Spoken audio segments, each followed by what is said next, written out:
Every time I close my eyes, I see in front of me. Let's embark on a journey of knowledge and discovery. Let's learn from the extraordinary lives of the greatest in the art of living. The Art of Living. Join the conversation with hosts Dr. Wael Harasi and Dr. Lamia Al-Haj. Every day. From Sunday to Thursday. From 2:40 to 3:40 p.m. Bismillah ar-Rahman ar-Rahim. In the name of Allah, the most gracious, the most merciful. Dear listeners, I salute you with the salutation of peace and Islam. Assalamu alaikum wa rahmatullahi wa barakatuh. Peace and blessings of Allah be upon you all. Welcome back to the show, The Art of Living. We're here again with a new topic, a new guest, and inshallah, a very interesting topic for an hour of interactive discussion.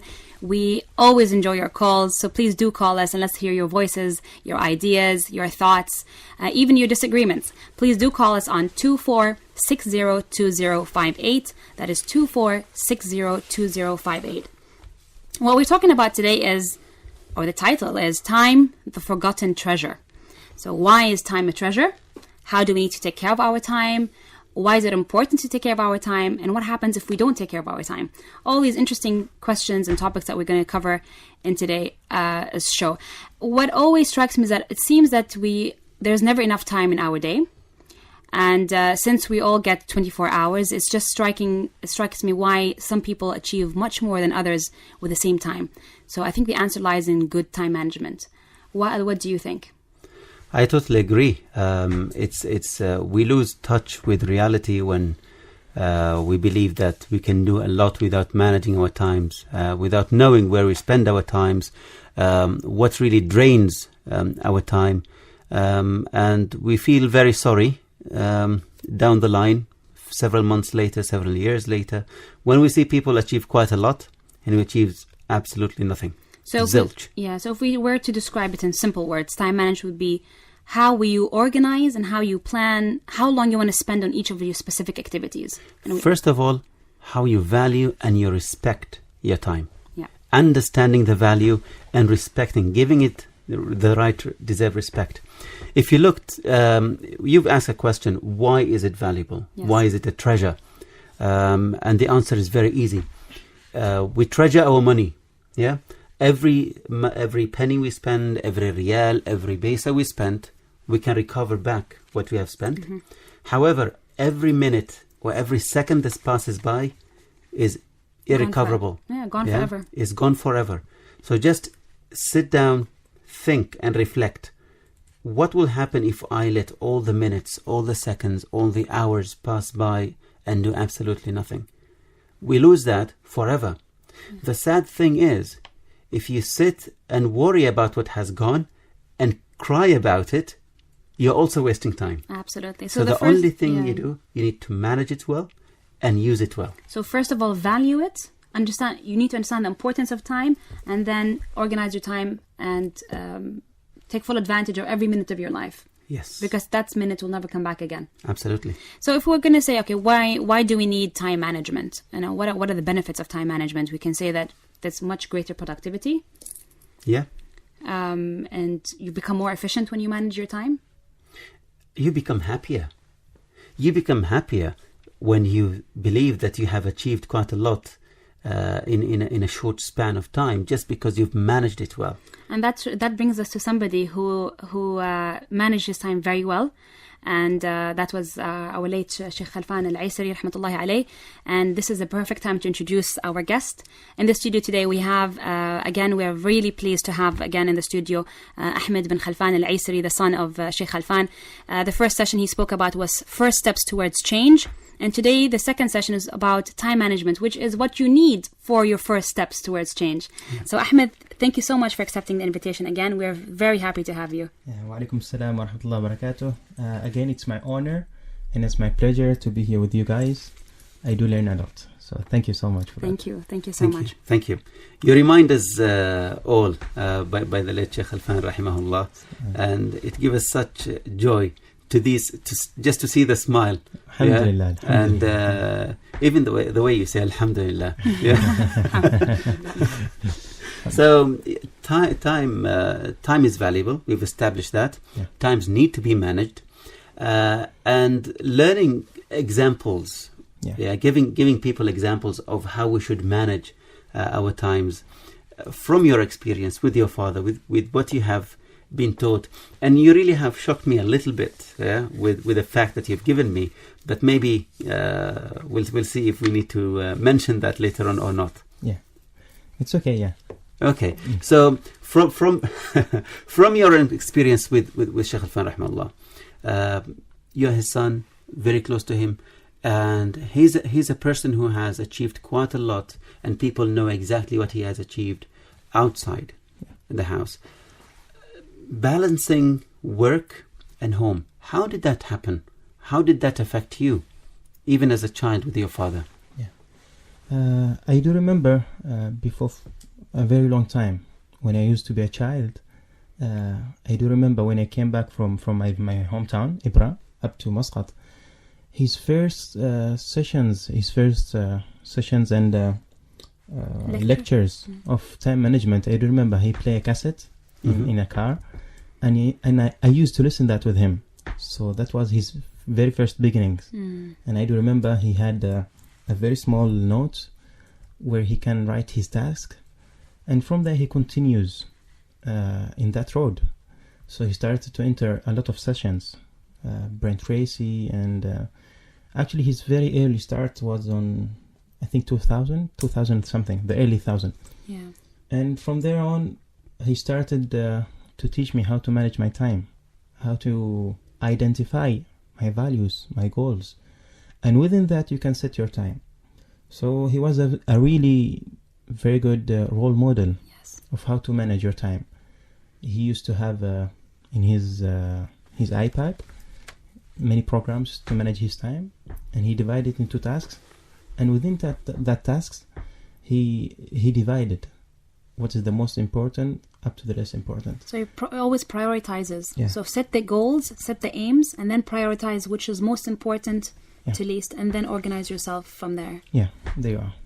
You mentioned he had many programs. The only program I would know is the calendar.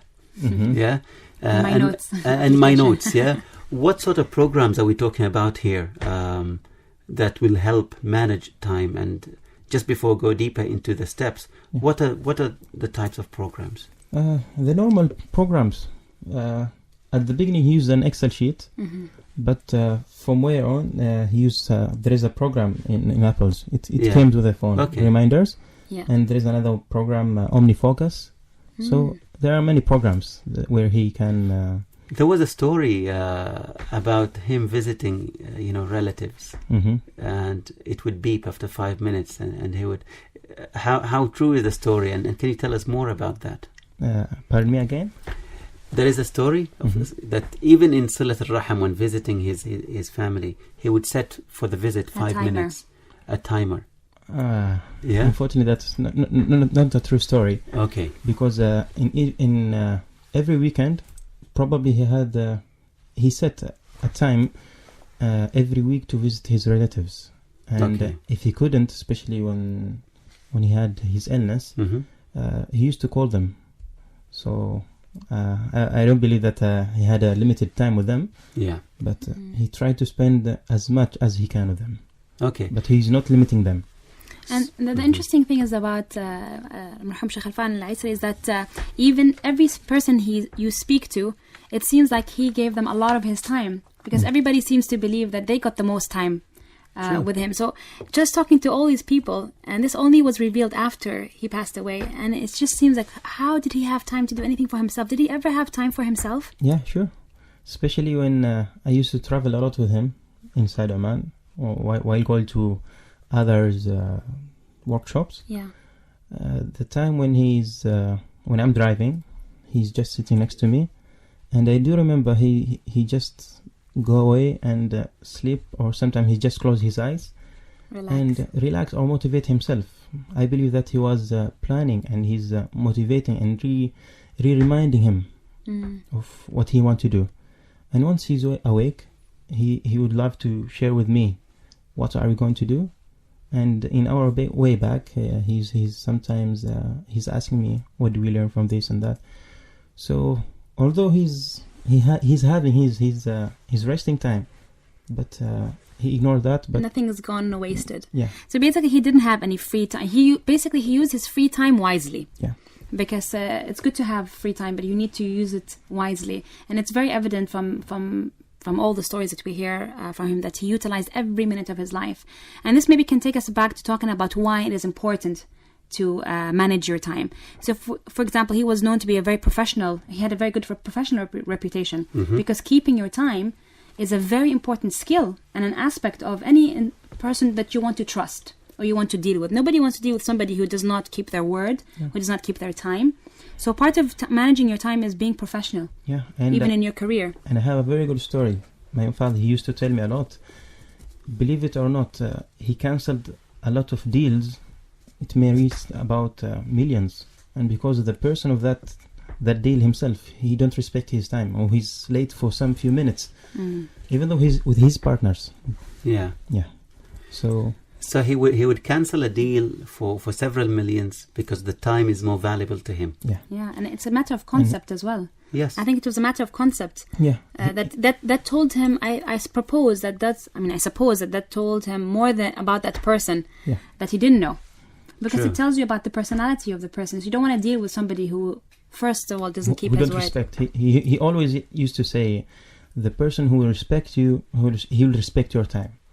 Absolutely. And people who do not respect you will not respect your time. Yeah, So people who are late for meetings, for appointments, for anything, without any proper excuse, it's a sign that these people do not respect you. yeah, That is absolutely true. There is a concept. If you ask anyone today here in Oman or anywhere within our region, if you want to learn about time management, where would you go? Would you go south? Would you go east? Would you go west to learn about time management? And most probably, and rightly so, very rightly so, you would see people go to the west. People are more punctual. People most of the time respect their time and other people's time. Yes. There are numerous stories when we were at university where we would arrange a meeting with a supervisor, and if we were late 5 minutes, he would say, "Sorry, your appointment was 5 minutes ago. Schedule another meeting."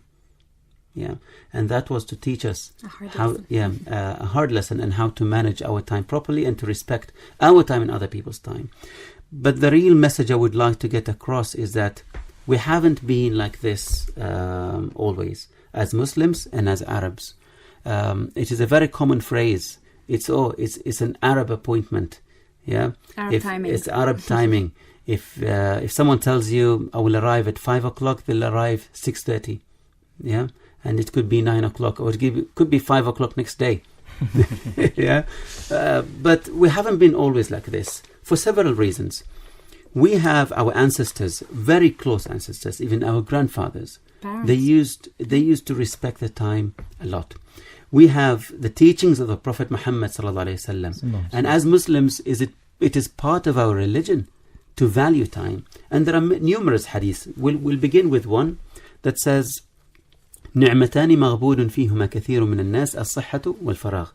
Two blessings from Allah subhanahu wa ta'ala that a lot of people will lose, which are two, health and time. That they will not use health or time wisely in good deeds. Another hadith is that لا تزول قدم عبد يوم القيامة حتى يسأل عن أربع. Every single human being in the day of judgment will not leave their stations until they are asked about 4 items.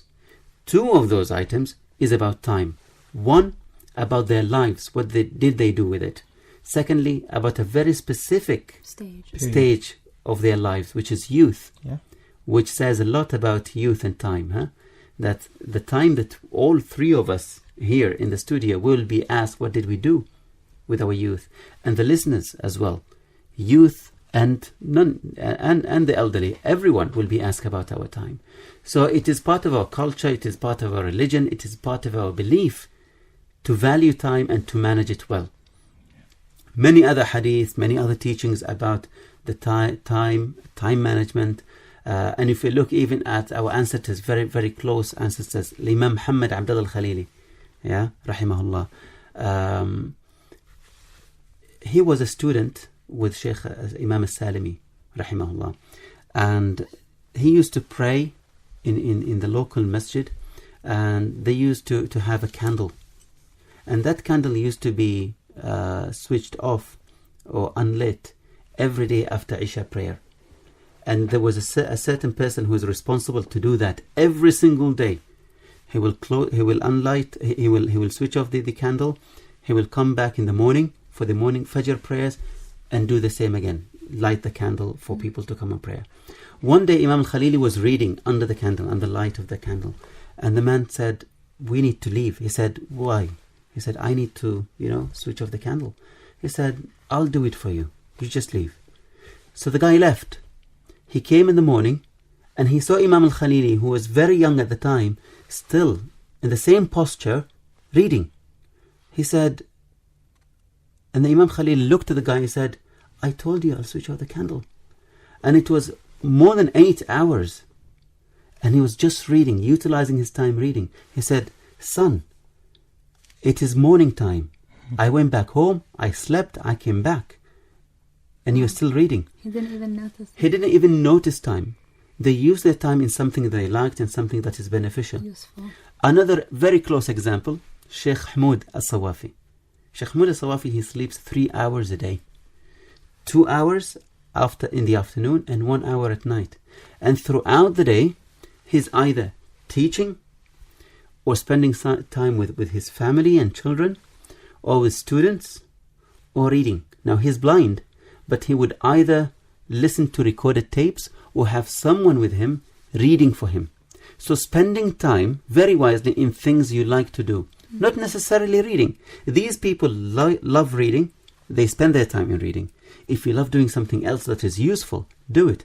I remember we would travel together with Sheikh Hamoud in his car, and we must have a book. Everyone will have to have a book. And throughout the journeys, regardless of how many hours, we would read to him. We would arrive to the funeral, for example. We would read to him. We would drive back several hours. We would read to him. So there isn't a minute that is actually, wasted. These are all of amazing examples of people who valued their time and then spent each minute of their life wisely.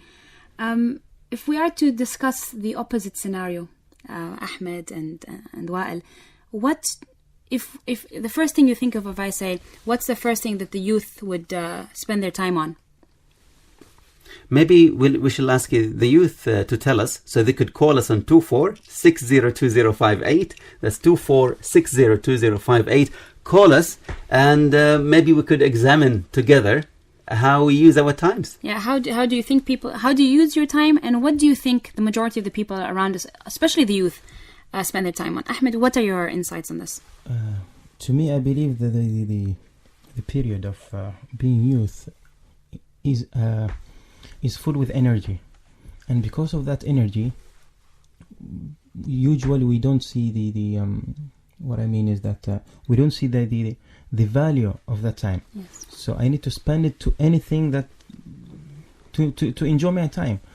So because of that, I believe we are wasting, as a youth, we are wasting the time, the most valuable thing that you are giving from God. Exactly. You are not using it in a proper way. So what do you think people use their time in the youth mostly now? Because the first thing that comes in my mind is this iPad, WhatsApp, chatting, all these kind of, social media.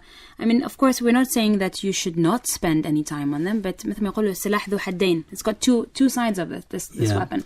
It can be used wisely in spreading knowledge, in da'wah, and that's when it's used wisely. Or it can be used for useless discussions on things that cause fitna, which is happening very often. Getting involved in unnecessary discussions that cause a lot of hatred and unnecessary, negative feelings between people. So, what is your advice to the youth, Ahmed? I'm going to repeat that advice again and again, yes. And I'm going to continue the same message that my father taught me. We need to know the importance of time. Because of that, Almighty Allah swear of time so many times in Quran, in Holy Quran. وَالْعَصْرِ وَالضُّحَى وَاللَّيْلِ. And based on that we can see, and if Almighty Allah swear on something, you'll know it's valuable. Yes. So the first thing, you have to value your time, because in the future most of people will pay you because of two things. They will pay you because of your knowledge, and will pay for your time.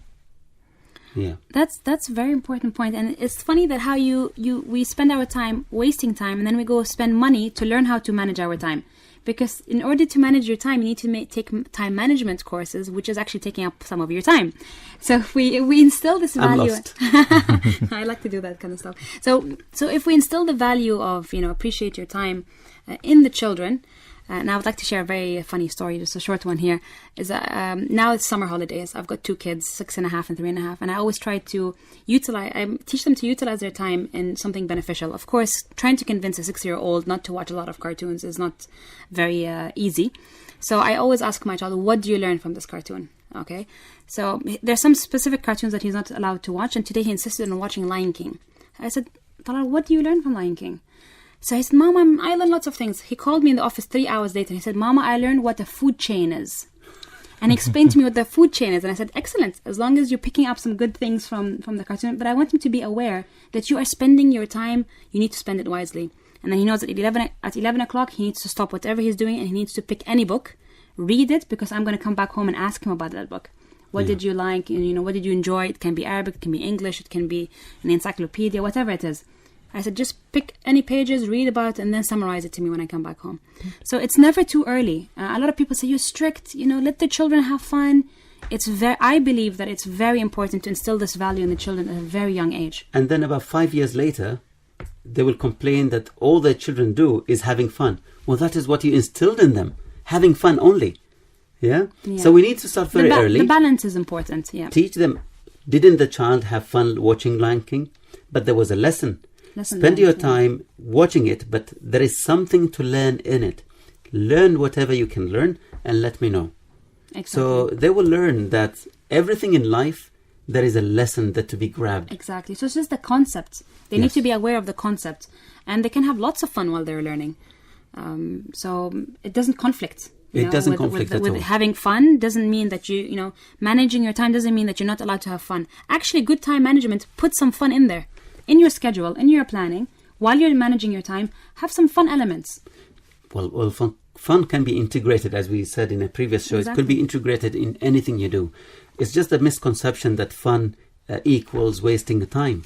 Yeah, you have to do absolutely nothing and be like a couch potato to have fun. Yeah. Yeah. Well, do you think it's the best time to do our little activity? I think so, because as we're talking about wasting time, it's good to see how we spend our times. Mm-hmm. Yeah, and there are very shocking aspects. So bring a pen, a paper, and a calculator. And I would like to ask you two, and all the listeners there who are listening to us, do the same. Do the same. So this is an exercise in time management? In time management, 10 minutes max. Free consultation by Dr. Wael. Free consultation. Grab you your can pay me later. I don't mind payments. Yeah. Grab your pens, calculators, and paper, and we're going to start the task in just a minute. Okay. If we say we would like to summarize our lives, there is a hadith that we mentioned that we all going to be held accountable. Mm-hmm. And will be asked about our lives. Then how can we make sure that on that day we'll be able to answer all the questions the correct way? If you look at our lives, if we summarize a week's life, take your life for a day. Saturday is different from Sunday, Sunday is different from Thursday, etc. And the weekends are different from the weekdays. However, a whole week summarizes your life. Because whatever you do in a week, you just repeat it for the majority of our lives. Mm-hmm.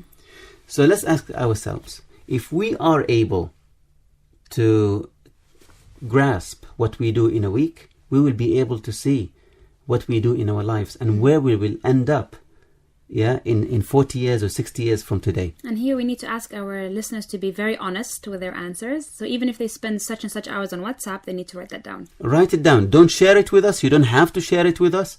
But at least visualize it, write it down. It's a lesson that we learned yesterday. Write things down. Yes. So write it down and see how many hours you spend. So first of all, we need to see how many hours in a week. Yeah, you have 24 hours in 7 days. That's 168 hours. So you have 168 hours. Those 168 hours, they summarize your life. So if I ask both of you, Ahmed and Lamia, how many hours do we spend sleeping? The average? 5. MashaAllah. 5 is my nap in the afternoon. I'm a mom, remember? Okay. 5 hours. 5 hours. Okay. Some people might sleep for 3 hours. They can do that. Yeah. But you can sleep for 5 hours. But let's say people sleep for 7 hours. Yeah. 7 hours sleep. Yeah. What is the percentage of that in a day? So 7, 24, it's about 29%. Say 30%. Say 30% of your time you're asleep. So 30% of 168, what's that? Dr. Lamia, Ahmed? No, don't ask me. No? I don't have my calculator. 30% of 168. That's 50 hours. Okay.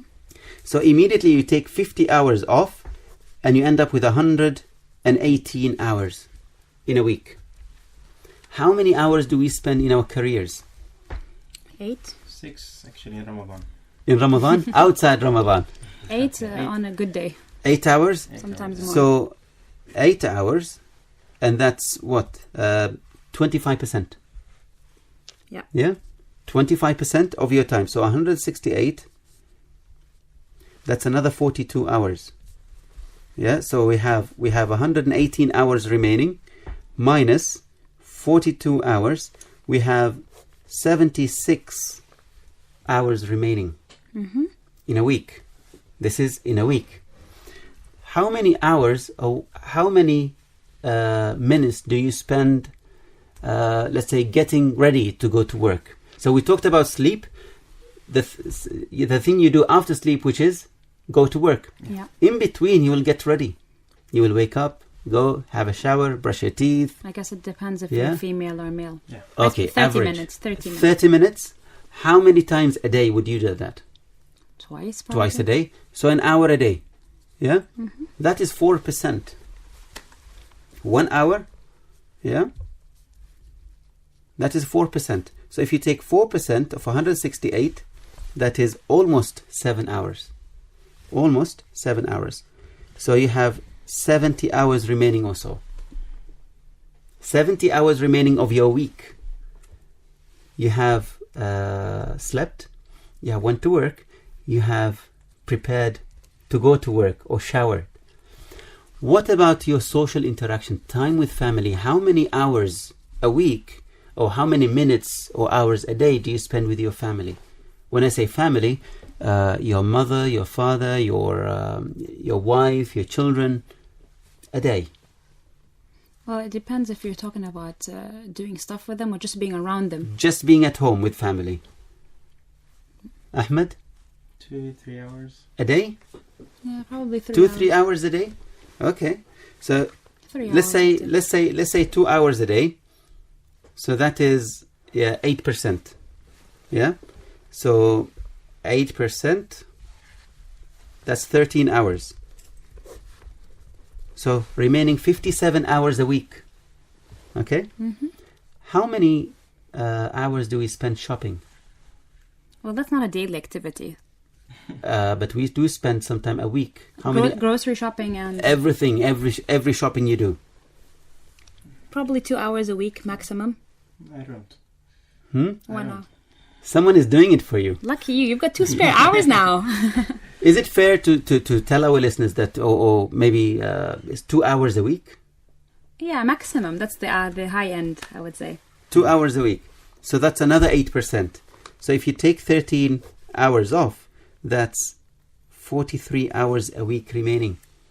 Yeah? So that's less than 2 days remaining in your week. You haven't read anything yet. You haven't went out visiting family or Silat al-Arham yet. You haven't read Quran yet. You haven't prayed yet. So out of 7 days, all is gone. Yeah, you haven't exercised yet. So if you exercise 2 hours, yeah, or 1 hour, yeah, that's another 7 hours a week. Yeah. Absolutely. So if we pray, let's say, how many hours do we pray a day? How many minutes? 1 hour. 5 prayers a day. 1 hour. Yeah. Does that ring a bell? What else do you do in 1 hour a day? What else? Come on, don't be silent. It's not good for the radio. No, I'm trying. We're thinking. Think loudly. Frank. How are you doing, Frank? 1 hour a day. We said we shower and get prepared a day, 1 hour a day. So we spend exactly the same time praying, which is only 4% of our times. Only 4% of our times praying, which equals the time we get prepared to get dressed. And yet people say, I don't have time to pray. Yeah, I need time. I don't have time to pray. I don't have time to pray properly. I'll pray quickly. I don't have time to pray in the masjid. I'll pray at home. Yet we are happy to spend 2 hours with families a day.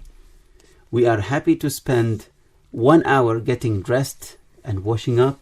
50 hours of sleep a week. What about, 50 hours of sleep? Absolutely.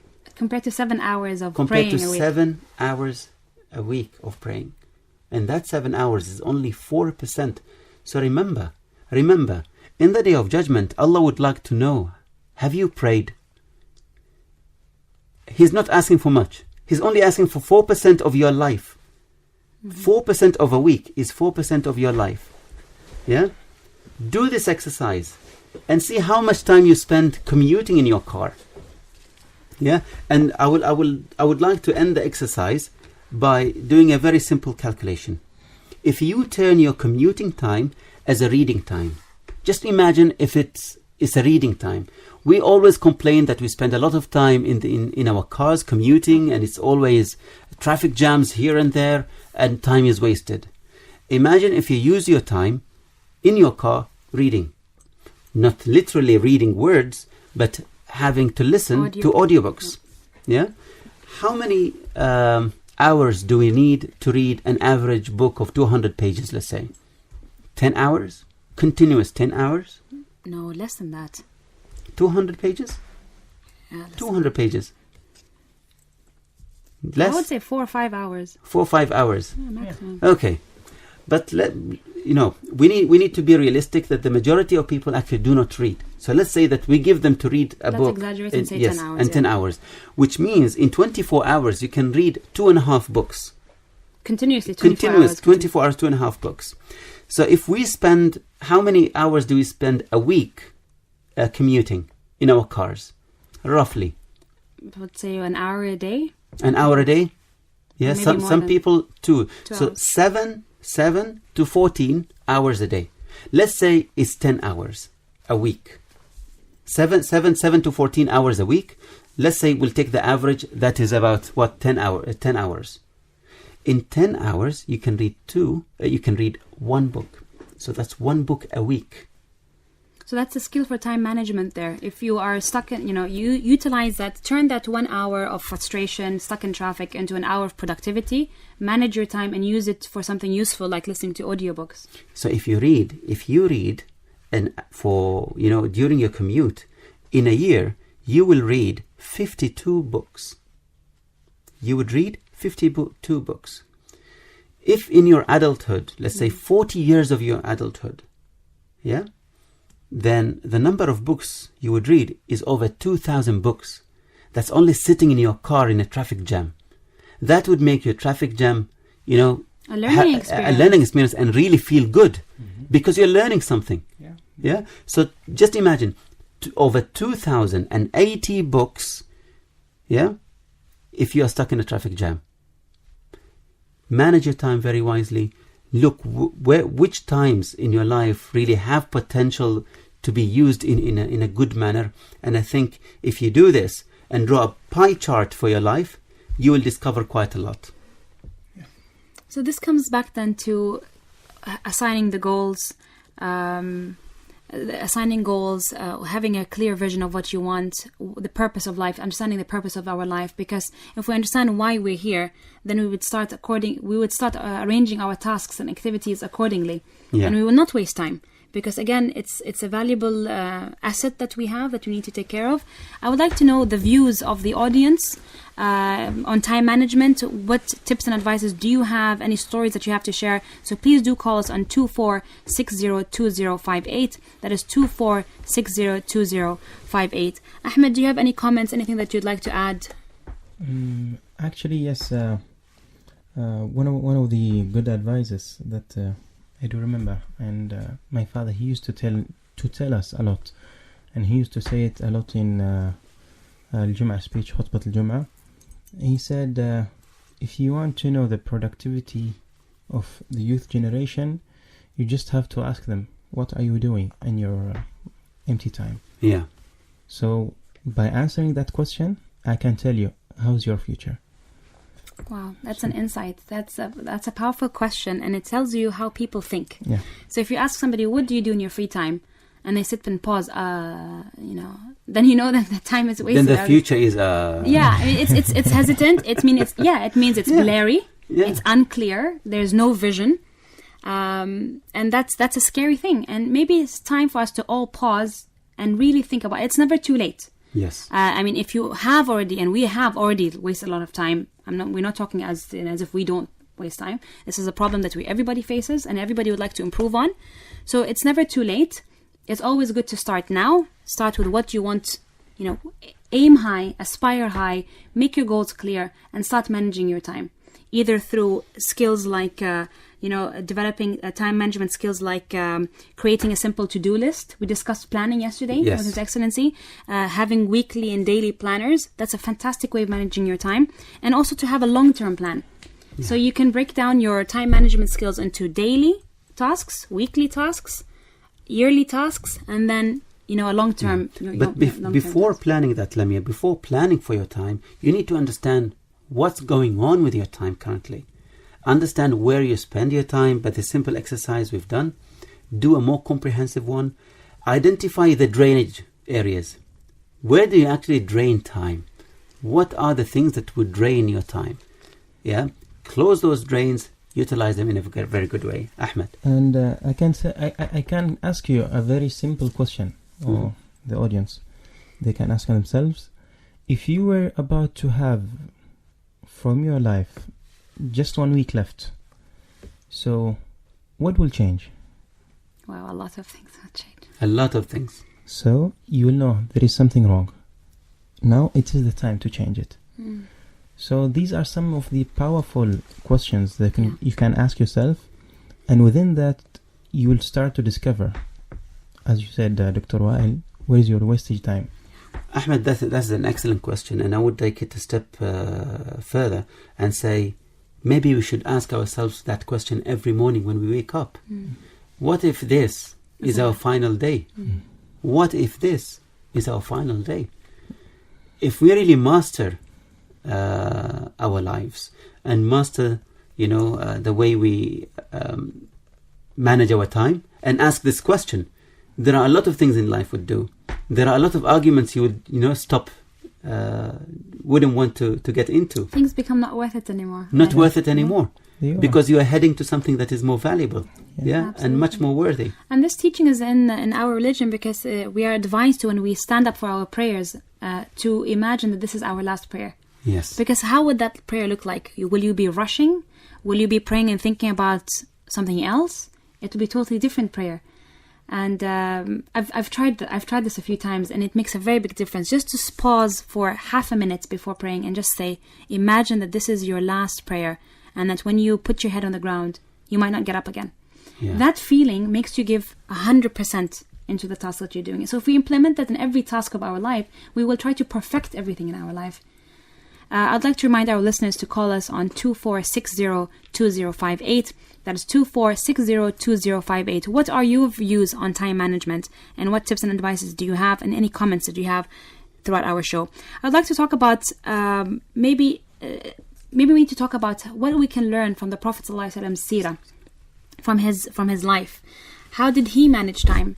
Ahmed, I have a few points, and then we can take back and forth and see, can we actually apply the teachings of the Prophet Muhammad ﷺ in our days now, nowadays, or it's something that only happened during the days of the Prophet, and we cannot actually, that's something that's the ideal situation, and we can't apply it.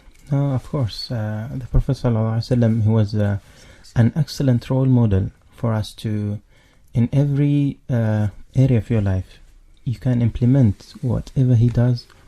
Whatever he told us, we can implement it, because he was the chosen, and from there I can guarantee you will be guaranteed that you are on the right path. Absolutely, and the teachings of the Quran and the Prophet Muhammad doesn't change with generations or time or centuries. It's something that applies to everybody, everywhere, anywhere. Yeah. I mean, we're gonna mention, so that we're not just putting statements out there. We're gonna mention some examples. One of the Prophet Muhammad ﷺ's teaching in time management is that advised to be early riser, to wake up early. That's one of the first teachings. The Prophet ﷺ used to wake up very early, and he used to keep the important tasks for the early morning, because that's when you're fresh. That's when, especially the things that require mental exercises. So this can be implemented in our daily lives when we go to work, that we put the tasks that are more important at the beginning of the day, when we're nice and fresh, especially the ones that require mental exercises. Is this something that Marhum Sheikh Khalfan used to practice? Yeah, I do remember he used to wake up at between 2 and 3 o'clock in the morning to set up a time and to plan for his day. And from there he started to divide his tasks. What are the things that are important I need to prepare for? And from there on, he will continue up to Salat al-Fajr, of course, with prayers and dua. And after the Al-Fajr prayers, he used to walk on the beach to do some exercises up to 8 o'clock. And from there, he came back to have his breakfast. And he will continue with his meetings, his workshops, up to probably evening. And that is the time where I can see him and discuss whatever it is to what I have achieved on that day. So every time he came back, he used to ask me, what is your achievement? What have you achieved today? So I have to prepare for that. So the question, I keep it always in my mind. Yeah. So by mentioning this, short schedule briefly of Sheikh Khalfan rahmatullah alayh, I noticed that he had priorities in his daily tasks. So first he started with spiritual development. He started with Qiyam al-Layl and prayers. He then had physical, he took care of his body by going to exercises. He then had family affairs, where he had to sit down with his family and come up to date with them and discussions. He also had personal and social affairs, where he met with other people who needed his help outside. He also had his career. So in that simple schedule that you just mentioned now, I can see that he met all the criteria, and that his priorities were very clear. And that's the second point that I would like to mention about the teaching of Sayyidina Muhammad sallallahu alaihi wasallam, that we need to prioritize and be consistent. Because if we look into the seerah of Sayyidina Muhammad sallallahu alaihi wasallam, he divided his day into 3 main parts: spiritual development, family affairs, and personal affairs. So the priorities have to be clear, and according to that, you allocate the time necessary for carrying out the tasks. So maybe now this is a good advice that we need to figure out. We need to figure out the priorities in our life. What is worth spending an hour on? What comes first? What is a must do? And what is a good to do? So if we prioritize these things, that will be easier for us. I'm really itching to get to the listeners, and I would like to learn from Ahmed the steps, practical steps on how to manage our times. I believe you have a formula. Is it a formula that works for everyone? Yeah, it might work for someone, but at the end, it all depends on his or them personality. So to move on with that, I would like to ask first of all, ask the audience, if you have a 24 hours, and within that 24 hours, one of your goals will be achieved. So which goal will be that? By being able to answer the question, now you are ready to go for these steps. Actually, it is a 7 steps or formula Mm-hmm. to set the direction and how to manage your time. So seven golden steps. 7 golden steps. And by the way, I took them from a book of Brian Tracy. Mm-hmm. It's called The Power of Discipline. The power of discipline. Yeah. Okay. We have nice recommendations from today and yesterday. Yes, and yesterday as well. Alhamdulillah. Okay. So first step is decide exactly what do you want to be, and be specific. What do you want to be? Mm-hmm. And secondly, by knowing what you want to be, write them down again. Okay.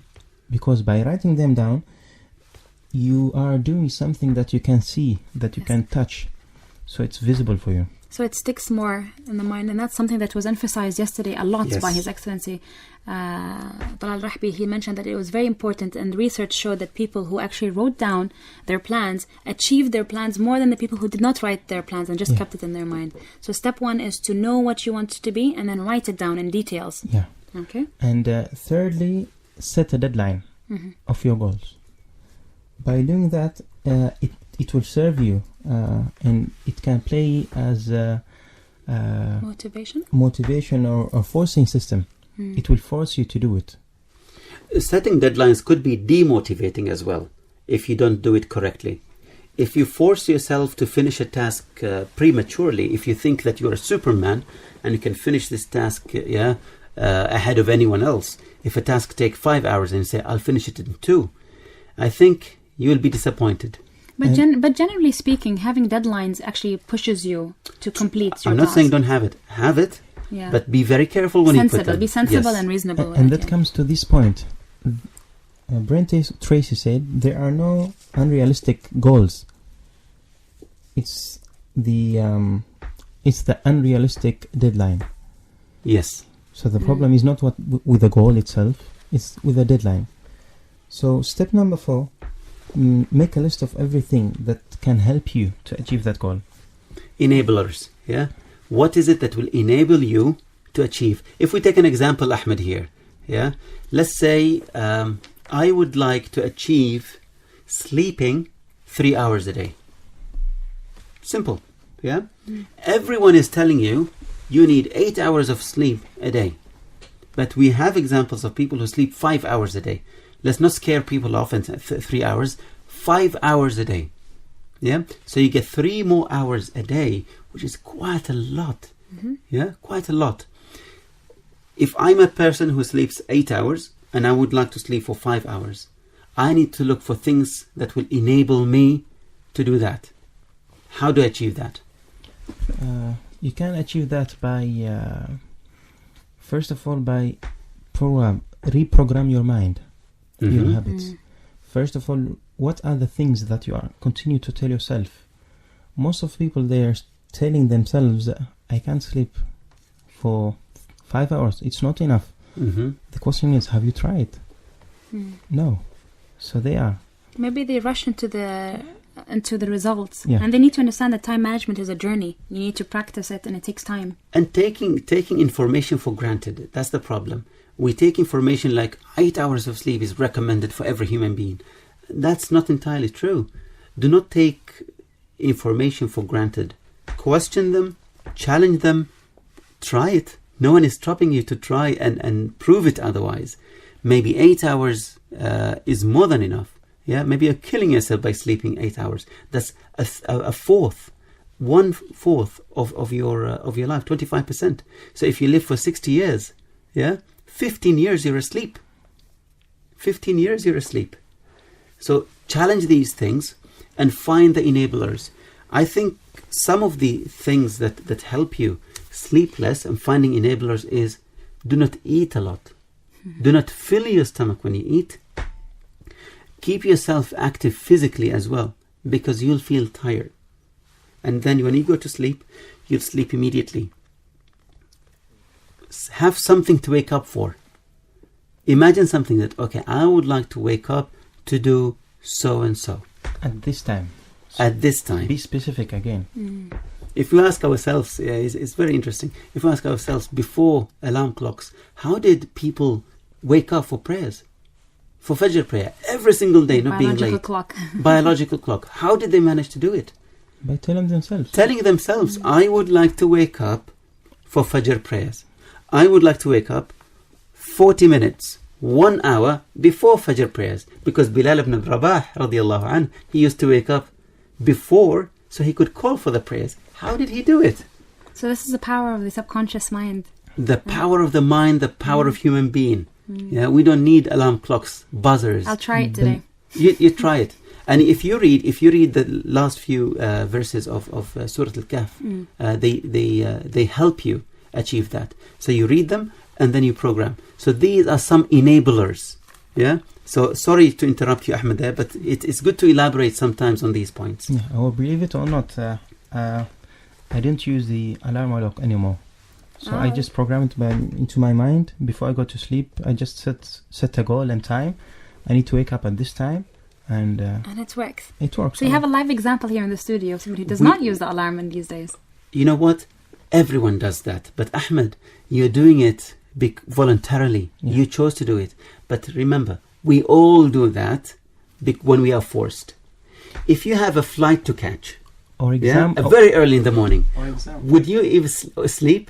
I'll wake up every You every will now wake and up every hour because you don't want to miss the plane. Your biological clock is doing its job. You can control it like Ahmed does. Yeah. And it's very simple. As I said, just by practicing that, you can do it. Mm-hmm. So that will take us to step number 5. Mm-hmm. After you start that list by writing that list, what do you need to achieve, and what specifically? Be specific, and then what can help you to achieve that. Uh-huh. And then it comes to another point: is organize that list. Organize the list. Yeah. Priorities. Yeah. Set priorities. Set the priorities. What do you need to do first? What are the most important things? And from there on, you can take it to step number 6, and it says take an action plan of that. So start doing these actions.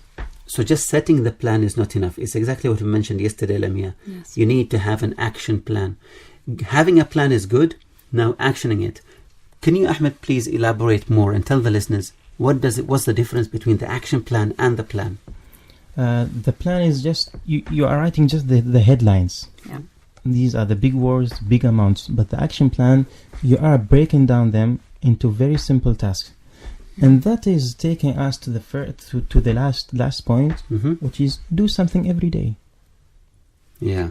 Do something every day to achieve that goal. So we're coming back to baby steps. It's a journey. Don't rush into results because it can be disappointing if you try to do things all in one go. So break it down to steps and do. As long as there's progress, it's good. Yeah. Right. Which brings us to a very important point. To achieve your big goals, you need very little steps. Yeah, Yes. Very small steps. Those small steps will take you towards your big goal. It is something that we touched upon yesterday as well. Yes. So never undermine the little things in life.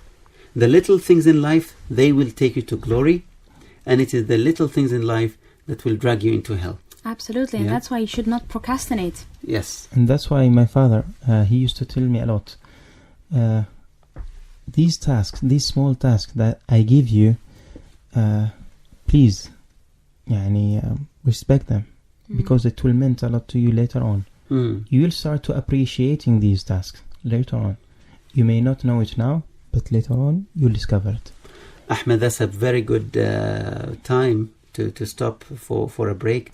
It's a very good advice from your father, and I'm sure that we have learned about a lot from you and the listeners as well. So we'll have a very quick break for the call of prayers, and we'll see you, dear listeners, shortly after the break. Assalamu alaikum, dear listeners. Thank you for waiting. We are back again to the show, and we're going to wrap up in our last minute. We're talking about time management, the lost treasure. And in the studio today we have Ahmed bin Khalfan al-Aisri, who has been very generous with his advice and tips from his reading, from his father's experience. And we're very glad for him to be here today. We're going to conclude with some take-home messages from Ahmed. What would you like to say in the last minute to the listeners? I would like first to summarize the steps, the golden steps of how to achieve whatever you want and how to manage your time. The first step is decide exactly what do you want to do, what do you want to be, and then write them down, because you can see it, you can feel it. And after that, set a deadline for these goals, and that will lead us to another step. Make a list of everything that can help you. Yani you have to achieve your goal, list of difficulties, knowledge and skills, people who would like to help you, and anything that can help you to do these lists. And then you have to prioritize them, organize them, and from there on take an action plan for these goals, and finally take a step every day or do something every day. So to achieve that goal. قليل دائم خير من كثير منقطع. Absolutely. And from there on, you don't have to read these all of books to manage your time. It's already there. By practicing what does the Prophet ﷺ and what Islam teaching us is to discipline yourself with time. For example, you are practicing for 26 days, and what time you have to start fasting, and what time is ending. Prayers, Al-Fajr prayers, it's all time management.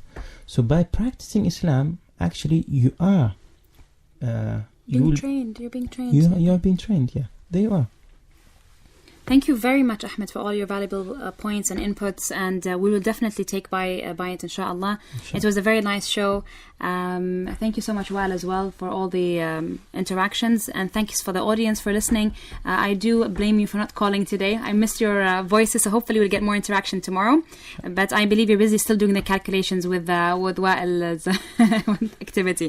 Thank you so much for being with us today. Looking forward to being with you again tomorrow, inshallah. From me, Lamia Al-Haj. Wael Harrasi. Assalamu alaikum wa rahmatullahi wa barakatuh.